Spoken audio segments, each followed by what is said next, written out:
fait, je raconte ma petite histoire. Je me suis pas mal intéressé aux religions depuis l'âge de 16-17 ans, mais je me suis perdu un petit peu dans toutes ces religions, dans tout ce qu'on m'a apporté. Et puis j'avais pas mal de conversations avec ma mère du temps de son vivant. On parlait souvent de religion et de Dieu. Des fois elle croyait, des fois elle croyait pas. Et en fait, je suis issu d'une famille qui croit pas en la religion. Et j'ai perdu ma mère il y a 1 an et demi, et de son vivant, je lui avais demandé, s'il te plaît, quand tu partiras, est-ce que tu pourras demander à Dieu quelle religion je dois suivre? Parce que pour moi, c'est très important. J'ai besoin d'une religion. Je lui avais demandé, peu importe la religion, si c'est le judaïsme, le christianisme, l'islam ou l'hindouisme, mais je veux une réponse de Dieu. Je veux un message frappant et personnel. Et ma mère, elle m'avait dit, ok, je demanderai à Dieu. C'était dans des discussions comme ça, banales. Et il y a 1 an et demi, donc, j'ai perdu ma mère. Et suite à ce décès, quand je suis rentré chez moi ici à Nice, j'ai parlé à ma mère et je lui ai demandé si elle se rappelait de cette conversation qu'on avait eue.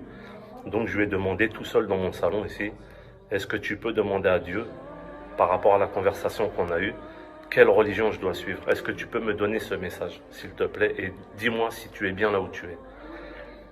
Et dans la même nuit, j'ai rêvé, en fait, je me suis retrouvé au temps de mon enfance, chez ma mère. Il y avait un buffet sur lequel il n'y avait plus rien, il n'y avait que de la poussière. Sur cette poussière, il y avait un grand cœur.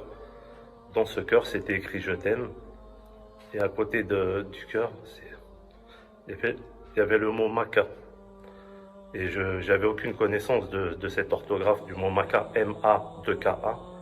Donc ce que j'ai fait, j'ai enregistré en texto ce mot. Et le lendemain, j'ai regardé sur Google et je suis tombé sur la Mecque.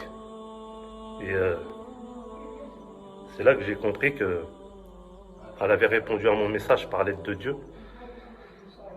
Et ça m'a fait réfléchir et j'ai voulu nier ce rêve. Et la nuit qui a suivi, j'ai fait un autre rêve, un second rêve. Et en fait, j'étais en train de vaquer à mes occupations.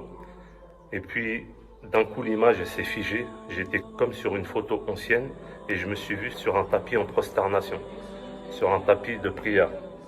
Et en fait, ce second rêve est venu confirmer mon autre rêve. Et c'est là que j'ai compris qu'il fallait que je m'intéresse à l'islam, que le mot Maca et que cette photo sur un tapis de prière n'était pas anodin. Donc de là, suite à ça, j'en ai parlé un petit peu à mon entourage. Et il y a eu aussi un autre événement, c'est que mon fils me disait que des fois les scientifiques disent qu'on ne peut pas rêver de quelque chose qu'on n'a jamais vu. Donc moi, je lui donnais mes arguments. Et au même moment, je vois à la télé un monsieur qui s'appelait Jocelyn Maca, avec le même orthographe que Maca. Et là, j'ai mis les pauses sur la télé, j'ai dit à mon fils, tu vois, la preuve, encore une fois, elle est là. Et c'est là que j'ai compris enfin que j'avais des messages et qu'il fallait que je suive l'islam.